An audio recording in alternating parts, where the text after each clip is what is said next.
would have been happy to make the motion had the state's own witness not told me that these documents simply didn't exist. Had the state's witness said, yes, there are documents out there, I personally don't have them, fine. But just to be safe, I requested specific information about the specific dog in question months ago from Mr. Katz. I don't dispute, I have no reason to think that Mr. Katz didn't follow up on that, but that's not relevant. Mr. Katz himself, he's not the state. Mr. Katz is responsible, and I don't need to tell the court about Brady versus Maryland and Kyles versus Whitley. Mr. Katz has a responsibility, even without me requesting this information, to get it for me.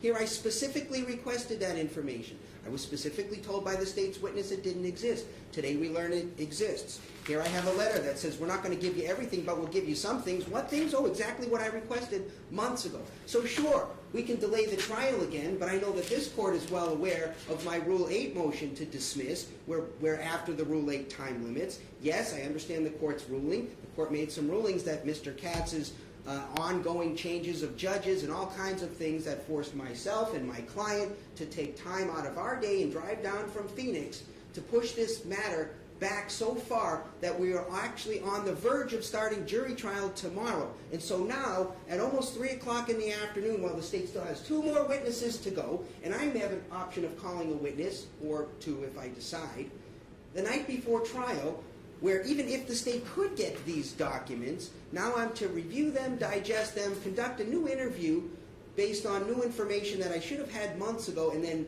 recall the witness to ask further questions that go to my motion to suppress, which should have been included in my motion to suppress, which I filed months and months and months ago.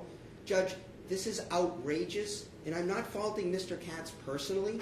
Mr. Katz may have done everything within his power, but it's not good enough. If the state is too big and too incompetent to follow their duties and follow their obligations, they shouldn't run a checkpoint like this where they stop thousands and thousands of citizens. If I was in charge of that checkpoint and I was stopping thousands and thousands of citizens based on the opinion of a dog, which is exactly what we have here, I might be prepared to produce, especially when asked, the records of that dog. It's outrageous, Judge, and there is no remedy, none, short of dismissal with prejudice that would be appropriate in this circumstance.